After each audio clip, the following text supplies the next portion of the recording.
Graça e paz a todos. Vamos falar um pouco sobre a ceia do Senhor? 1 Coríntios capítulo 11, versículo 17 em diante, diz o seguinte, vamos prestar atenção aqui, ó. Vou dizer, não os elogio, pois as reuniões de vocês mais fazem mal do que bem. Em primeiro lugar, ouço que quando vocês se reúnem como igreja, há divisões entre vocês. E até certo ponto eu o creio. Amados, reunir como igreja. No livro de Hebreus, no capítulo 10, versículo 25, não deixemos de reunirmos como igreja, segundo o costume de alguns, mas encorajemo-nos uns aos outros, ainda mais quando vocês veem que se aproxima o dia. Então, reunirmos como igreja. Então, e diz na palavra, na Sã Doutrina, que nós temos que nos reunir como igrejas. Mas o que é reunir como igreja? Diz para que o quê? Nós encorajemos-nos uns aos outros. O que é esse encorajar? No próprio livro de Hebreus, só que no capítulo 3, versículo 13, pelo contrário, encorajem-se uns aos outros todos os dias, durante todo o tempo que se chama hoje, de modo que nenhum de vocês seja endurecido pelo engano do pecado. Então, reunir como igreja é ir todo domingo ou todo sábado à igreja? Não. Reunirmos como igreja é irmos todos os dias um ao outro, para nos incentivarmos uns aos outros. O Senhor Jesus, quando esteve aqui, ele falou que ele não veio trazer paz, e sim espada. Alguns afirmam que espada é guerra. Não tem nada a ver, meus amados. Espada é divisão. Tá? Ele colocar pai contra filhos, filhos contra pais, nora contra... e assim vai. Então são pessoas que vão ser convertidas no meio da família e uma dessas pessoas vão receber o Espírito Santo. Então vai haver divergência entre eles. Assim é no trabalho, assim é na escola, na faculdade, entre os próprios familiares, entre as amizades. Então essa é a divisão que vai acontecer. Podemos seguir em diante agora. No versículo 19 agora. Pois é necessário que haja divergência entre vocês, para que sejam conhecidos quais dentre vocês são aprovados. Bom, divergências. Tem que haver divergência. Nós vivemos numa geração, temos que falar da nossa geração, é óbvio, onde falamos aqui de casamento. Primeiro que a gente encontra no livro de Timóteo que se alguém não sabe cuidar da própria família, como cuidará da igreja de Deus? Então, se nós não dermos bom exemplo no nosso convívio familiar, o homem sendo marido de uma só mulher, a mulher sendo auxiliadora do marido, os filhos obedecendo aos pais, nem sempre os filhos são convertidos a Cristo, mas ter bom respeito aos pais, honrar pai e mãe. Então, meus amados, começa na família. O primeiro milagre de Jesus foi no casamento. Então, nós temos que entender, pois é necessário que haja divergência entre vocês. Quais são essas divergências? Quando a gente está reunidos como igreja, vão existir pessoas infiltradas no nosso meio que vão pregar outro evangelho que não é o de Cristo, dizendo que a gente pode, quando a gente é abandonado, ou quando no casamento sofre o adultério, nós temos respaldo bíblico que podemos nos divorciar e casar com outro, já que sofremos o adultério, já que fomos abandonados. Isso é mentira, meus amados. Não existe isso na Sã Doutrina. Muito pelo contrário. Jesus falou que no mundo nós teríamos aflições, mas temos bom ânimo. Então, perdoar para que nossos pecados também sejam perdoados. Perdoar nunca foi um sentimento. Se fosse sentimento, ninguém perdoaria ninguém. É bola para frente. Então, qual o papel o perdão? É decisão. Assim como amar é decisão. Tá? Então, no meio da gente, vai haver divergência, que vão ser falsos ensinos, falsos profetas. Vão pregar heresias. Tanto é que no livro de 2 Pedro, capítulo 2, versículo 1, no passado surgiram falsos profetas no meio do povo, como também surgirão entre vocês falsos mestres.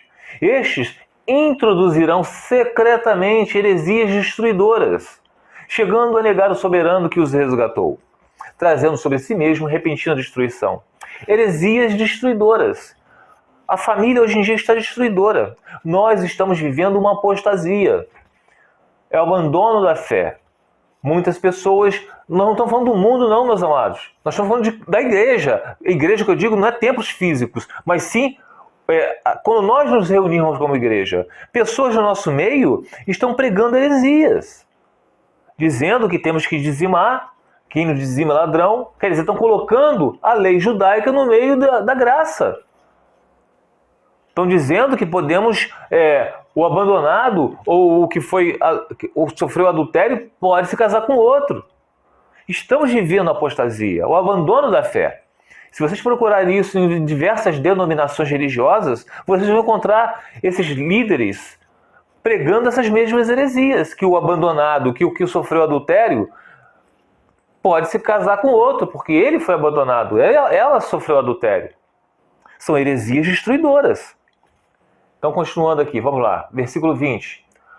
Quando vocês se reúnem, não é para comer a ceia do Senhor, porque cada um come sua própria ceia sem esperar pelos outros. Assim, enquanto um fica com fome, o outro se embriaga. Será que vocês não têm casa onde comer e beber? Ou desprezam a igreja de Deus e humilham os que nada têm? Que lhes direi? Eu os elogiarei por isso. Certamente que não. Eles comiam de forma literal, sem dividir os que não tinham o que comer. Então, eles estavam reunidos só para comelança. É isso que está dizendo o capítulo 23, versículo 23. Pois recebi do Senhor o que também lhes entreguei, que o Senhor Jesus, na noite que foi traído, tomou o pão e, tendo dado graças, partiu e disse: isto é o meu corpo que é dado em favor de vocês. Façam isto em memória de mim. Da mesma forma, depois da ceia, ele tomou o cálice e disse: este cálice é a nova aliança do meu sangue. Façam isto sempre que o beberem, em memória de mim. Porque sempre que comerem deste pão e beberem deste cálice, vocês anunciam a morte do Senhor até que ele venha. Portanto, todo aquele que comer o pão ou beber o cálice do Senhor indignamente será culpado de pecar contra o corpo e o sangue do Senhor. Amados, beber do cálice e comer do pão indignamente o que é o pão que desceu do céu? Jesus é o pão que desceu do céu. Jesus é o verbo, é a palavra. Esse é o pão que nós nos alimentamos. Toda vez que comermos o pão, toda vez que nos alimentarmos da palavra, beber do cálice, o sangue, que é a justificação pelos nossos pecados, indignamente, é quando nós falamos que somos cristãos, mas estamos introduzindo no nosso meio heresias destruidoras. Homem casando com homem, mulher casando com mulher. Pregando heresias, dizendo que quem não dizima é ladrão. Isso é mentira. Tá? Pessoas que estão divorciadas e casadas com outro. É adultério, mas dizem que não, porque em caso de abandono, em caso de quem sofre um adultério, pode se divorciar e casar com outro. O que abandonou, o que adulterou não pode. Nenhum nem outro pode. Então, essas são as heresias destruidoras. Quem comer do pão e beber do cálice indignamente será culpado de pecar contra o corpo e o sangue de Cristo. Estamos dando péssimo testemunho. É isso que diz. Não é essa coisa que inventaram, que a ceia do Senhor é comer aquele pãozinho e beber aquele vinho. Não tem nada a ver, meus amados. Eu botei aqui a observação para não me esquecer. Jesus lhe disse: eu lhes digo a verdade. Se vocês não comerem a carne do Filho do Homem e não beberem o seu sangue, não terão vida em si mesmos. Todo que come a minha carne e bebe o meu sangue tem a vida eterna. E eu o ressuscitarei no último dia. Pois a minha carne é a verdadeira comida e o meu sangue é a verdadeira bebida. Não é aquele pãozinho, não. Tá? Todo que come a minha carne e bebe o meu sangue permanece em mim e eu nele. Da mesma forma, como o Pai que vive me enviou, eu vivo por causa do Pai, assim aquele que se alimenta de mim viverá por minha causa. Este é o pão que desceu do céu. Os antepassados de vocês comeram maná e morreram, que era um pão físico, eles não entenderam aquilo. Mas aquele que se alimenta deste pão viverá para sempre. João capítulo 6, versículo 53 ao 58. O Wellington, aí está dizendo que Jesus falou de uma forma simbólica, Wellington. Não, meus amados, não é forma simbólica, não. Nós que professamos a fé, nós nos alimentamos todo dia. O que é congregar? É todo o dia. É praticar aquilo que a gente aprende, aquilo que a gente se alimenta, do pão que desceu do céu, que é o Verbo, que é Jesus. Ele habita dentro de nós. Esse é o nosso caminhar cristão. É o sangue. Nós não temos que derramar o sangue de Jesus todas as vezes, não. Uma só vez. Não como os antepassados faziam com os animais. Ano após ano tinha que derramar do sangue. Não. Uma só vez é o sangue que justifica dos nossos pecados. Por isso que a gente não pode fazer essas coisas indignamente. Nós não podemos andar falando que somos cristãos, mas estamos nas práticas do mundo. 28. Examine-se o homem a si mesmo. Olha, nós temos que ter temor, nos examinar. E então coma do pão e beba do cálice. Olha, Wellington, vamos examinar a mim mesmo. Vamos lá. Como é que eu posso me examinar? Lendo a Bíblia. Como é que eu escuto Deus falando comigo? Abrindo a Bíblia. Como é que eu falo com Deus? Orando, entrando no seu quarto. Eu tenho que ir à igreja? Amados, entra no seu quarto, fecha a porta, que ali é onde tiver dois, mais de dois, estarei no meio de vós. Mas não entrando no meu quarto só está eu, não está você e o Espírito Santo. Isso se o Espírito Santo habita em vocês. Então tá, vamos lá. Examine o homem a si mesmo, então coma do pão e beba do cálice. Pão e sangue, 2 pontos, que é a palavra, que é o verbo, que é Jesus. É isso que vocês têm que se alimentar todos os dias. Eu deixei aqui a observação. Tenho temor de fazer a vontade do Senhor e não da carne, pois agora vocês são novas criaturas em Cristo Jesus, para fazer as obras que demonstrem arrependimento. Se vocês falam que são cristãos, vocês não estão demonstrando através das obras que vocês são cristãos? Mas não é por obras, eu não falei isso. Obras não são a causa para a salvação. As obras são as consequências da graça divina. Então, vocês que agora professam, dizem que são de Cristo, vocês não estão mais na prática do pecado. Há arrependimento eficaz. Portanto, se alguém está em Cristo, é nova criação. As coisas antigas já passaram. Eis que surgiram coisas novas. 2 Coríntios, capítulo 5, versículo 17. 29.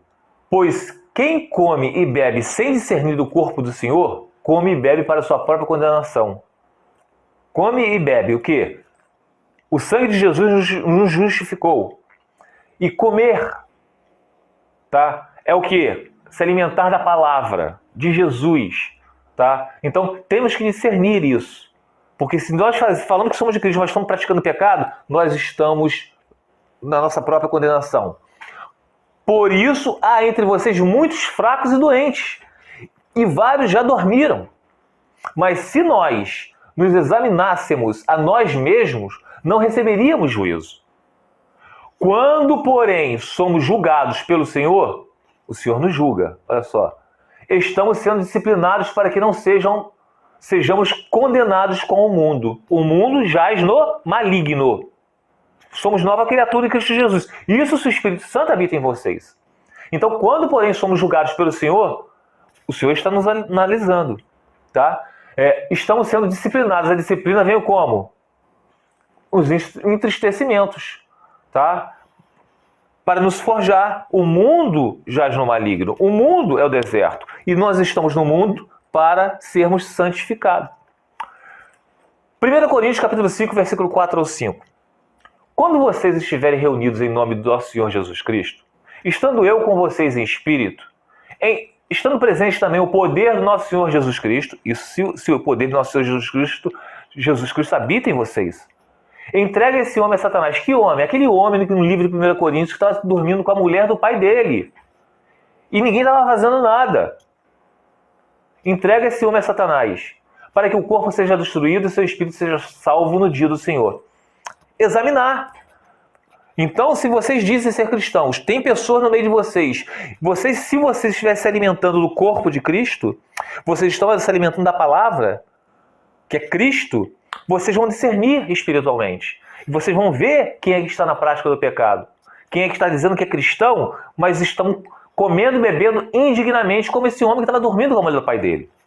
Então, expulsa esse perverso do nosso meio, entrega a Satanás. Quem que jaz no maligno? O mundo jaz no maligno, entrega ao mundo.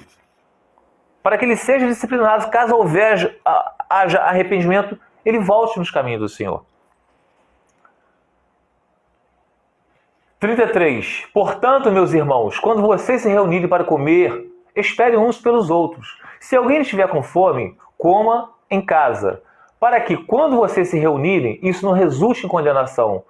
Quanto ao mais, quando eu for, lhes darei instruções. Amados, só é enganado quem quer. Esse negócio de comer o pão, aquele pãozinho, beber aquele vinhozinho, isso não surte efeito algum. Comer o pão é você se alimentar da palavra. Beber o vinho é você se alimentar, é você crer que Jesus Cristo é o Senhor. É uma só vez. Tá? O sangue de Jesus nos justifica dos nossos pecados. E o que é indignamente? Comer o pão e beber o vinho indignamente. É que vocês dizem ser cristãos, mas vocês estão praticando as obras do diabo. Onde a gente vê muitos por aí. Tá bom? Fique os irmãos na paz do Senhor Jesus.